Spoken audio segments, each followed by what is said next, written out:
Welcome to this powerful, emotional, and deeply inspiring story of one of the most iconic car brands in the world, BMW. This is not just a business story. This is a story of war, failure, struggle, reinvention, and global success. This is a story of a company that was once banned from building engines, but came back stronger than ever. A company that was once on the edge of collapse, but rose to become a symbol of power, luxury, and engineering excellence. BMW is not just a car brand. It's a dream. It's a lifestyle. It's a global symbol of victory through pain. This story will teach you about history, success, innovation, and the power of never giving up. And it will also help you improve your English, because everything is told in easy, clear, and beginner-friendly language, perfect for listening practice, storytelling, and real-world vocabulary. So if you're learning English, or if you're searching for a story that will inspire you, educate you, and change the way you see failure, watch this video till the end, because this is the real full story of BMW. From warplanes to luxury cars, from ashes to empire, from nothing to global domination. And remember, subscribe to this channel if you want more powerful stories that improve your English and your life. Now let's begin. Chapter 1. The Beginning. Before BMW was born. Let's go back to the late 1800s, to a time before BMW even existed. At that time, Germany was going through massive industrial growth. New factories, machines, and technologies were being built every day. The world was changing, fast, but nobody knew that one of the most powerful car companies in history was about to be born. Not from cars, not even from roads, but from the sky. The original name of BMW was not BMW. It all began in 1913, when a brilliant engineer named Karl Rapp started a company in Munich, Germany, called Rapp Motorenwerke. He was not building cars. He was building airplane engines. Germany needed powerful engines to compete in the First World War, and Rapp's company became a major supplier. His engines were strong, reliable, and fast. Exactly what German aircraft needed. But Rapp was not alone. In the same city, another mechanical genius named Gustav Otto was also building aircraft engines under the name Otto Flugmaschinenfabrik. Yes, the Otto family. He was the son of Nikolaus Otto, the man who invented the four-stroke internal combustion engine. These two men, Karl Rapp and Gustav Otto, were building the future of flight. But after years of separate growth and changes, something massive happened. In 1916, their companies were merged together to form a new company, Bayerische Flugzeugwerke AG, or BFW for short. And then, just 1 year later, in 1917, this company changed its name. The new name was BMW, Bayerische Motorenwerke, which means Bavarian Motor Works. The logo they chose? It was a blue and white circle, inspired by the flag of Bavaria, the state in Germany where it was founded, and many people believe it also represents a spinning airplane propeller. BMW was born. But still, they weren't building cars. They were building airplane engines. And they were doing it extremely well. By the time World War I was fully in motion, BMW had become a key part of the German military supply system. Their engines were known for their performance and power in the sky. One of their most famous early engines was the BMW 3A, built in 1917, a six-cylinder inline engine used in German fighter planes. It was powerful enough to fly high without losing strength, a huge advantage in aerial combat. But then, everything changed. Germany lost the war in 1918, and the Treaty of Versailles, signed in 1919, banned Germany from producing aircraft or aircraft engines. This meant BMW, a company born to build airplane engines, was now illegal in its own industry. They were crushed. Their purpose was gone. Their market was gone. Their product was banned. This was their first near-death moment. But BMW did not give up. After being banned from aircraft engine production, BMW had two choices. 1. Close the company and disappear. 2. Reinvent themselves. They chose the second. In 1923, they built something new. It was a motorcycle, the BMW R32. This was a breakthrough. It had a flat twin boxer engine, shaft drive, and the unique horizontal cylinder design that BMW bikes are still famous for today. It was beautiful, strong, fast, and reliable. And just like that, BMW moved from air to road. Their motorcycles became popular across Germany and Europe. They were seen as premium, high-quality machines. In just a few years, BMW was once again profitable, respected, and growing. But they were not done.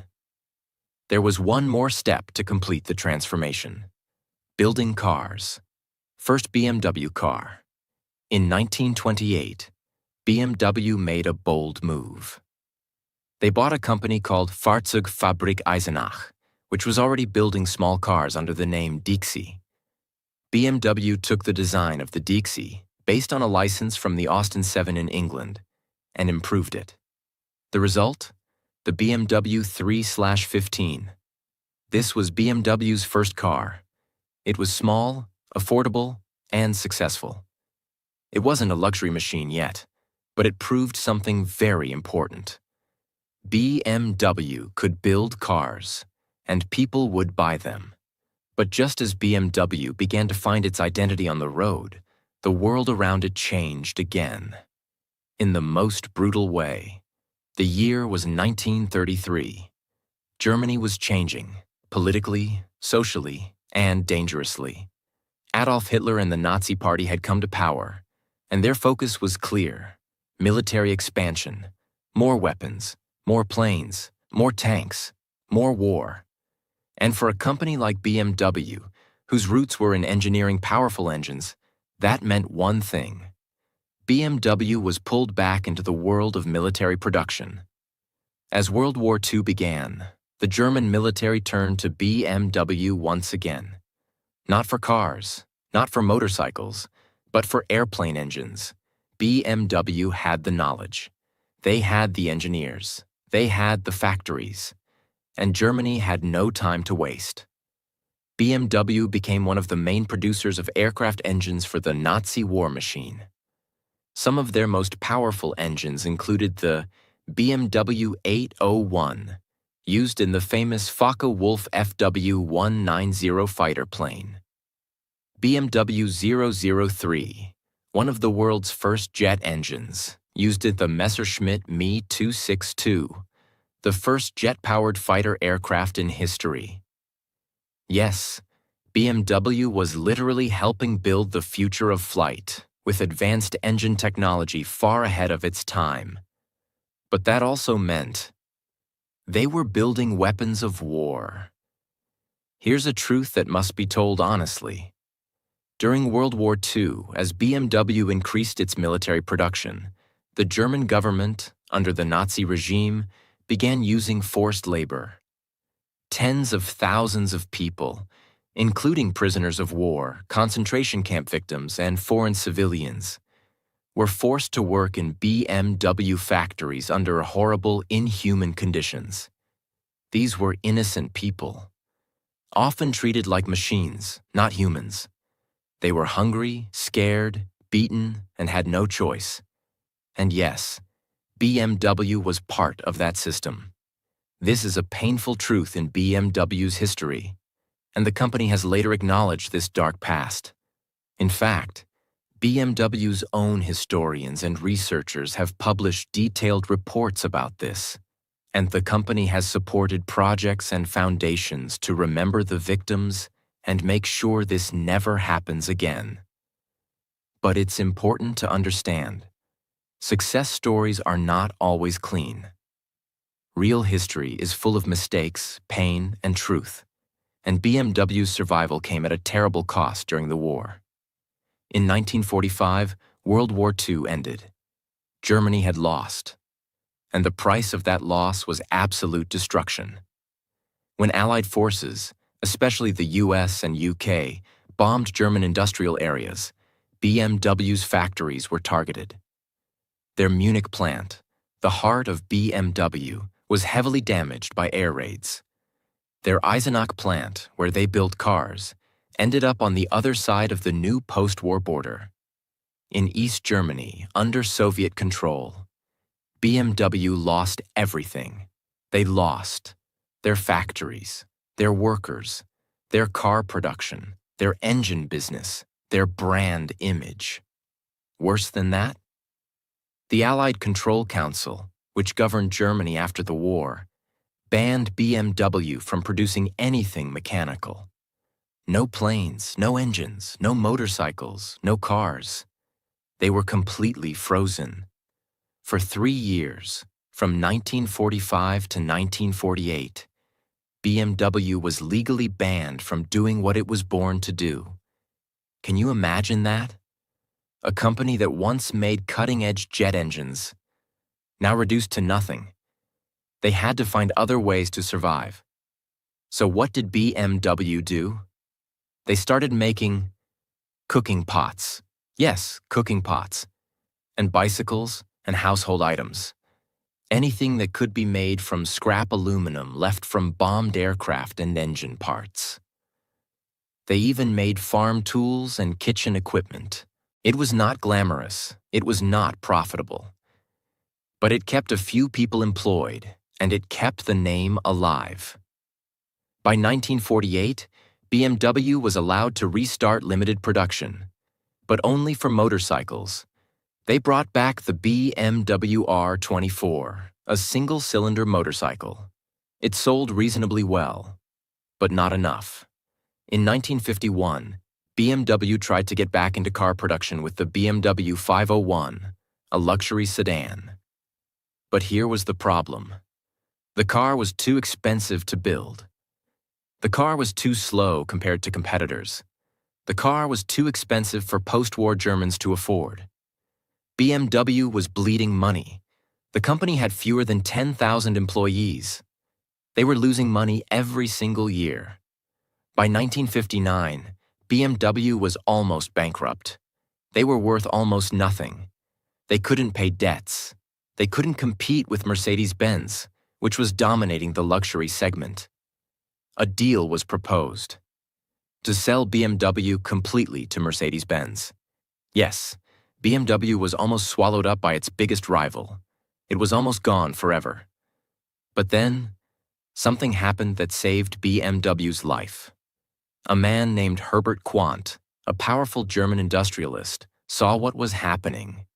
He believed in BMW, even when everyone else thought it was finished. Even when Mercedes was ready to buy it. He said no. He personally invested millions of dollars, in today's money over $100 million, into BMW. He took major control of the company. He restructured the debt, changed the strategy, and saved BMW from collapse. Because of Herbert Quandt, BMW remained independent. BMW survived. BMW had a second chance. This was BMW's turning point. After 2 wars, after being banned, after financial failure, BMW was still standing. But survival is not the same as success. Chapter 2. Reinvention. The ultimate driving machine is born. By 1960, BMW had no strong product lineup, no luxury image, no brand identity. Its only recognizable product was its motorcycles. Still reliable, but not profitable enough to carry the whole company. They had just avoided being swallowed by Mercedes, but they were still seen as small, confused, and financially weak. If they wanted to survive, BMW needed to do three things. 1. Build a car that people loved. 2. Stand for something powerful. 3. Create a long-term vision. And that's where the revolution began. In 1961, at the Frankfurt Motor Show, BMW revealed something totally new. A car called the BMW 1500. It was part of what would become known as the Neue Klasse, which means new class in German. Why was this car so special? Because it was the perfect combination of everything BMW wanted to become. Stylish, but not flashy. Compact, but powerful. Comfortable, but sporty. Affordable, but premium. The 1500 had a 4-cylinder engine, modern design, independent suspension, disc brakes, and could reach 90 miles per hour, 145 kilometers per hour. Very impressive at that time. It had enough space for families, enough power for enthusiasts, and enough soul for people to feel connected. And it worked. The BMW 1500 was an instant hit. Between 1962 and 1972, BMW sold over 300,000 units of the Neue Klasse cars, including the 1500, 1600, 1800, and 2000 models. That might not sound huge today, but at the time, it was life-saving. BMW went from losing money to becoming profitable again. They expanded production, hired more workers, and began investing in new research and design. For the first time in decades, BMW had a future. What made BMW different was not just engineering. It was the feeling they gave the driver. BMW didn't want to copy Mercedes-Benz. They didn't want to build big, heavy, slow luxury sedans. Instead, they focused on something different. Driving pleasure. They wanted to build sporty cars, not just comfortable ones. They wanted cars that moved fast, turned smooth, and felt alive in your hands. BMW started calling this idea Freude am Fahren in German, which means the joy of driving. Later, this would become the famous slogan, the ultimate driving machine. It was simple, powerful, emotional. BMW was not just selling cars, they were selling a feeling of freedom. In the late 1960s, BMW began looking outside Germany. They knew the real money was in the United States, the United Kingdom, Asia, especially Japan. So they began building new partnerships and distribution networks. In 1972, BMW of North America was officially created. Why was this important? Because America was car-obsessed, and it was home to muscle cars, racing culture, and car magazines. If BMW could succeed there, they could succeed anywhere. And guess what? They did. BMW drivers in the US loved the balance of European engineering and sporty performance. It felt like nothing else on the road. The BMW 2002, released in 1968, became a cult car in the US. It looked simple but drove like a beast. Car and Driver magazine called it one of the greatest cars ever made. And sales exploded. By 1975, BMW had become a respected international brand. In 1973, BMW completed its new global headquarters in Munich, Germany. It was shaped like a 4-cylinder engine, a bold symbol of BMW's engineering soul. Next to it, they built the BMW Museum, shaped like a giant bowl. These buildings weren't just offices, they were statements. BMW was saying to the world, we are not just a car company. We are an engineering legacy, and that blue and white circular logo, it became a global symbol of precision, elegance, passion, speed, power. Now comes one of the most important moments in BMW history. Between 1972 and 1977, BMW launched the three core models that still define the company today. 1. BMW 5 Series, 1972. Midsize luxury sedan. Perfect for families and executives. Balanced, beautiful, reliable. 2. BMW 3 Series, 1975. Compact sports sedan. Affordable but fast. Became BMW's best-selling car of all time. Still exists today. More than 16 million sold. 3. BMW 7 Series, 1977. Full-size luxury sedan. Designed to compete directly with Mercedes-Benz S-Class. Elegant, high-tech, and powerful. This wasn't random. BMW was organizing its identity. Each model had a number for the class, and more numbers for the engine. Suddenly, the world began to understand the BMW system. They weren't just buying a car, they were joining a club. By 1980, BMW was no longer just surviving. It was thriving. Some numbers to show the transformation. In 1960, BMW made around 20,000 cars per year. By 1980, BMW was making over 350,000 cars per year. By 1990, that number crossed 550,000 per year. Their revenue in 1990 was around $21 billion, adjusted for inflation. Their cars were sold in over 120 countries. Their motorcycles were still respected. Their engineering department was working on next-gen engines, design, and even concept cars. From a company that once made cooking pots to survive, BMW was now a symbol of power and success. By the end of the 1980s, BMW had established itself as a world-class brand, no longer struggling, no longer in survival mode, but thriving, expanding, and winning. They had created the 3 Series, 5 Series, and 7 Series, opened new factories, and entered major markets like America, Japan, and the Middle East. But BMW didn't want to be just a car manufacturer. They wanted to be known as the heartbeat of driving passion, a brand that represented adrenaline, precision, luxury, and power, all in one. To do that, they had to do something bold. They had to enter the world of speed. BMW knew that to prove its engineering dominance, it had to win on the racetrack. And so, in the 1970s and 80s, they began pouring their soul into motorsport. This wasn't just a branding move. It was a technological investment.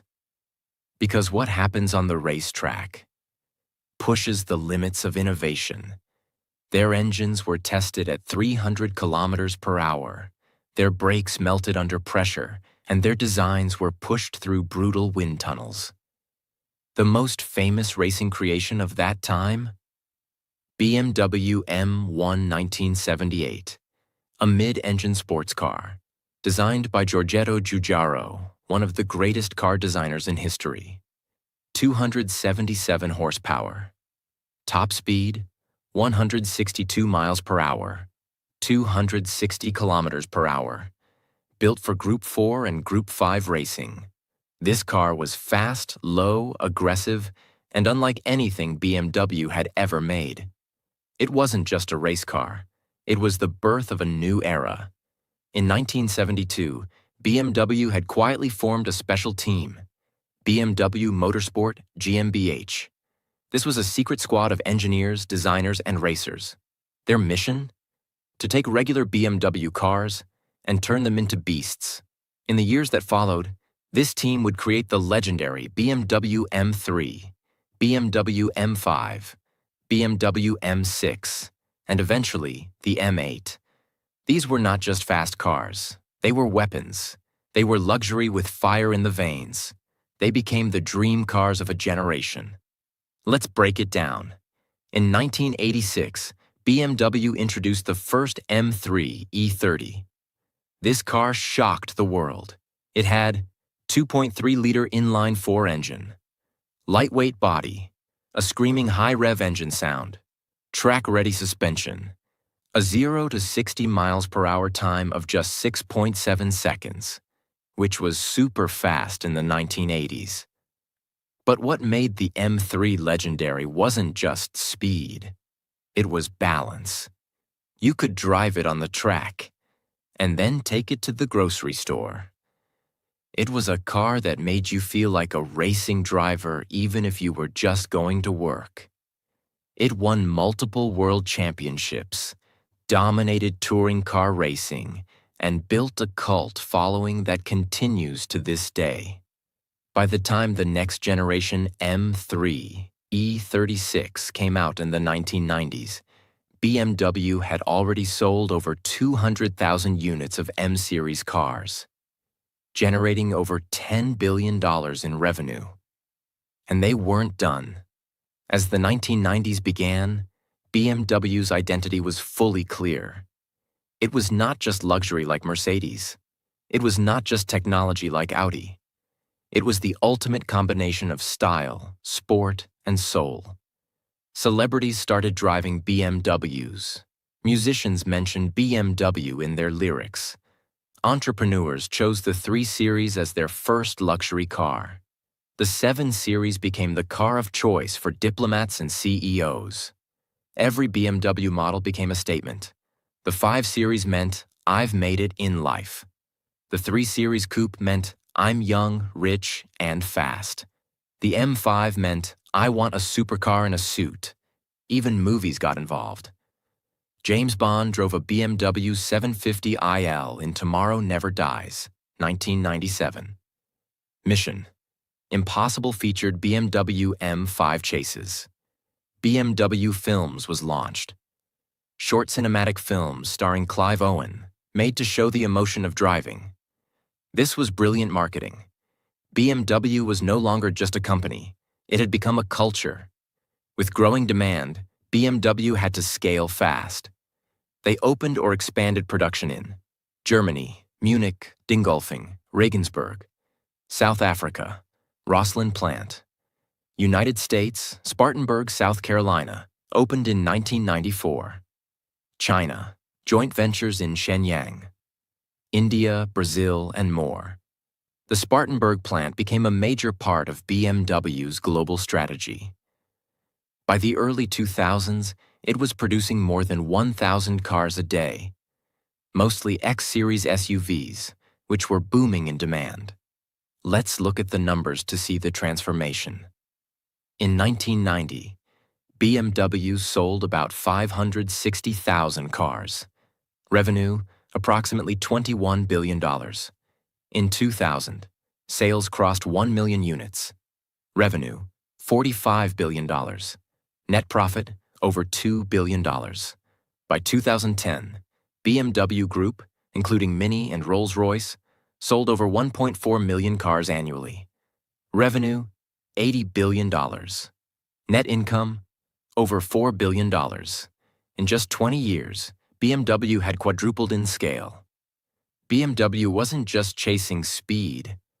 They also focused on safety, engineering precision, technology, comfort, sustainability. They introduced features like iDrive, a touchscreen plus dial controller system, heads-up display, adaptive cruise control, run-flat tires, active steering. And all of this came without losing performance. This balance is what made BMW a different beast. Even before the world went electric, BMW began planning for the next era. In 2011, they announced the BMW i brand, their line of electric and plug-in hybrid vehicles. Their first model, BMW i3, launched 2013. A small, futuristic electric city car, made with carbon fiber reinforced plastic, lightweight, designed for sustainability. Followed by BMW i8, a plug-in hybrid sports car, futuristic design, a symbol of what cars could be. BMW was now preparing for a future where speed and sustainability could coexist. Chapter 3: The Age of Challenge. BMW versus the future. In the early 2000s, a new player entered the automotive world: Tesla, led by Elon Musk.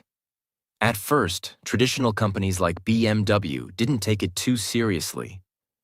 Tesla was small, American, and only made electric cars, which many people still thought were weak, boring, or impractical. But Tesla had something powerful: vision. They weren't just making cars. They were building a movement: clean energy, innovation, and disruption. By 2012, the Tesla Model S arrived. It was luxurious, silent, fast, and ran 300+ miles on a single charge. And suddenly, people started asking, why should I buy a BMW if I can get a Tesla? This was the first time in decades that BMW faced a real threat to its image. Not from Mercedes, not from Audi, but from an outsider. Governments around the world were also changing their laws. Countries like Germany, France, Norway, UK, China began announcing future bans on gasoline and diesel engines. Some said no petrol cars after 2035. Others pushed for 100% EV by 2040. BMW's success had always been built on the internal combustion engine, that deep, powerful roar that made people fall in love with driving. Now the world was saying, turn off that engine or die. This wasn't just a marketing challenge. This was a complete transformation of identity. BMW had to make a decision. Do they go fully electric and leave behind 100 years of engine mastery? Or do they fight back and hold on to tradition? The answer was complicated. Instead of copying Tesla completely, BMW launched a new strategy called the power of choice. Their idea was this: we will give customers whatever powertrain they want: gasoline, diesel, hybrid, or electric. We won't force them. We will offer everything. This sounded smart. BMW started building flexible platforms, meaning the same car could be built with either a gas engine or an electric motor. They began launching new EVs and plug-in hybrids: BMW 330e, plug-in hybrid; BMW X5 xDrive 45e, BMW iX3, BMW i4, electric sedan, BMW iX, fully electric SUV. These cars were good, elegant, fast, luxurious, and technologically advanced. But there was a problem. They didn't feel revolutionary. They felt like BMWs with batteries, not futuristic visions. In comparison, Tesla was updating its cars over the air, offering autopilot, breaking 0 to 60 miles per hour records, building gigafactories in record time, making headlines daily. BMW's customers loved their cars, but the world's attention was shifting to newer, louder, faster-changing brands. In the 2020s, BMW made a bold design decision. They started releasing cars with huge front grilles, especially on the BMW 7 Series, BMW iX, BMW M3 and M4, G80/G82 models. Traditionally, BMW had a kidney grille, elegant, sporty, compact. But now it was huge, vertical, and extremely bold. The internet reacted immediately, and not in a good way. Car fans called it ugly, too aggressive, a design mistake, ruined face of BMW. Even loyal fans started asking, what happened to BMW's design soul? But BMW stood firm. They said, if people are talking, we're doing something right. We don't want to be boring. It was a risky move, but it created massive attention. BMW made headlines around the world. Some people hated it, others loved it, but no one ignored it. Despite the challenges, BMW remained financially strong. Let's look at the numbers. 2015. Revenue, $100 billion. Net profit, $7 billion. Cars sold, 2.25 million. 2020, pandemic year. Revenue, $106 billion. Net profit, $4.7 billion. Cars sold, 2.3 million. 2023. Revenue, $157 billion. Net profit, $18 billion. Over 2.5 million cars sold. Over 376,000 electric vehicles sold, including hybrids and full EVs. BMW was not dying. It was adapting, but slowly and carefully. BMW also began focusing heavily on technology, voice assistants inside the car, digital dashboards, BMW Operating System 8, over-the-air software updates, gesture control, integration with Apple CarPlay and Android Auto. They also began partnering with tech companies for autonomous driving, smart parking, artificial intelligence inside the car. They created the BMW Digital Key, allowing your phone to become your car key. The company was sending a clear message. We are not just about engines anymore. We are about innovation. One of BMW's smartest moves in the 2020s was rethinking its brand message. Instead of only focusing on horsepower, top speed, 0 to 60 numbers, they began focusing more on joy, freedom, sustainability, emotion. They redesigned their logo in 2020, making it flat, modern, and minimal, a symbol of digital evolution. Their slogan also evolved from the ultimate driving machine to a more emotional approach, sheer driving pleasure. They wanted people to remember that a BMW is not just transportation. It's an experience. BMW also continued managing two of the most famous sub-brands in the world, Rolls-Royce, Mini. They had purchased Rolls-Royce in 1998 and Mini in 2000. Both brands were very different. Rolls-Royce, extreme luxury for billionaires. Mini, urban, fun, youthful cars with personality. But BMW handled both brilliantly. They kept the heritage, the design soul, the target audience, and still brought in modern tech, electric variants, and global sales. BMW's long-term strategy, called Neue Klasse, yes, same name as the 1960s revolution, was reintroduced. This time it stands for fully electric platforms, radical design innovation, circular economy, recycling sustainability, zero emissions, high digital experience. By 2030, BMW plans 50% of all sales to be electric, all Mini and Rolls-Royce models to be fully electric, all factories to be carbon neutral. They also committed over $100 billion for EV development and battery factories. Chapter 4. Legacy, Love, and the Unstoppable Soul of BMW. As BMW entered the 2020s, it stood at the edge of a new era. Not just a new chapter in design, or new technologies, or new electric ambitions, but a new kind of challenge. To stay human in a world becoming more machine.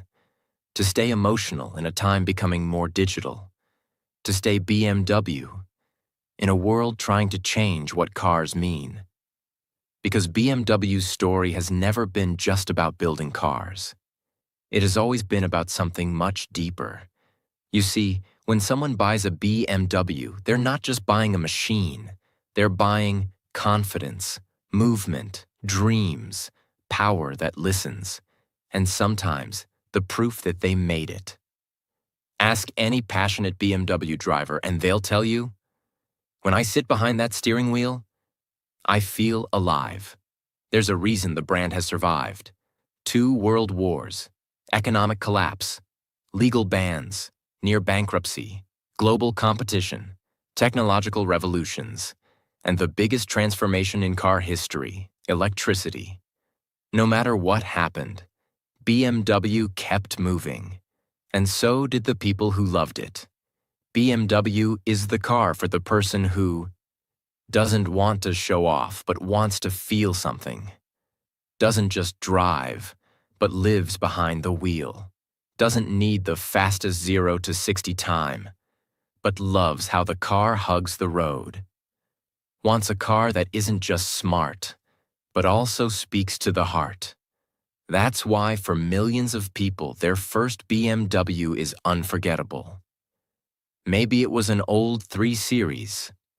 Maybe it was a hand-me-down from their father. Maybe it was a second-hand car they saved up years for. Maybe it was the reward they gave themselves after building a business. But it meant something. It wasn't about leather seats. It was about that first morning drive, the first turn, the way the engine whispered, "You're not just going to work today. You're alive." BMW's journey is one of the most powerful business lessons in human history. Here's what it teaches us. 1. You can be reborn more than once. BMW was almost destroyed multiple times. In 1919, when Germany was banned from making planes. In 1945, after their factories were bombed. In 1959, when they were nearly bought by Mercedes. In the 2010s, when Tesla stole the spotlight. But every time, BMW didn't cry. They rebuilt, reimagined, and rose again. In life and business, you will fall. That doesn't mean you're finished. It means you're ready to transform. 2. Don't be afraid to change. BMW didn't say, "We're just an engine company." They became a motorcycle innovator, a car legend, a luxury designer, a racing champion, a technology leader, an electric pioneer. If they had refused to adapt, they would have been gone decades ago. If you don't change, the world will leave you behind. 3. Legacy is built through pain. People respect BMW not because it was perfect, but because it suffered, survived, and kept going. The beauty of BMW is in its imperfections. The wars it had to live through, the markets it lost, the mistakes it made, the criticism it faced. But the soul always remained. As of the latest numbers, BMW Group's total value is over $110 billion. Annual revenue exceeds $157 billion. Net profit over $18 billion per year. Employs 130,000 plus people globally. Presence in over 140 countries. Produces over 2.5 million vehicles every year.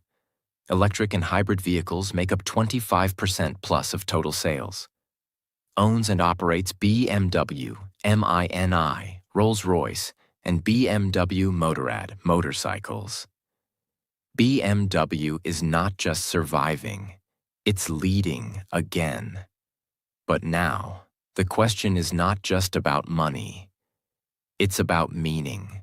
As AI grows, as roads become autonomous, as EVs become silent, will BMW's passion still matter? Yes, because BMW is preparing for a future that combines emotion with software, performance with electricity, heritage with innovation. Their upcoming Neue Klasse EVs promise to be faster than ever, more sustainable than ever, more digital than ever, yet still feel like BMWs behind the wheel. That's the secret. BMW refuses to let technology kill emotion. They want to prove you can still feel joy, even in the age of silence. You may never own a BMW. You may never drive one. But the story you've just heard is not really about a car. It's about a group of humans who refuse to quit. A company that rose from ashes, again and again. A symbol of reinvention. And a reminder that nothing is truly over until you give up. BMW lost everything, not once, not twice, but multiple times. And yet here they are. Still building, still racing, still dreaming. And maybe that's what you need right now too. Maybe your life has hit a wall. Maybe your dream feels broken. Maybe your identity is being tested. Maybe the world thinks your time is over. Let BMW remind you. You're allowed to collapse, but you are not allowed to stay down. You can reinvent. You can evolve. You can become the ultimate driving machine of your own life. BMW is not just a company. It's a lesson in courage, a story of speed, soul, and survival, and a reminder that every engine that stops can start again. Thank you for watching this full biography. And remember, this story wasn't just told for entertainment.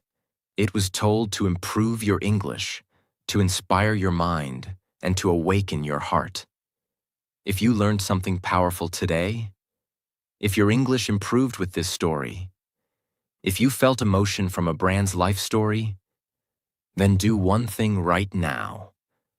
Like, share, subscribe, because this channel is here to teach you English and also to change your life, one story at a time.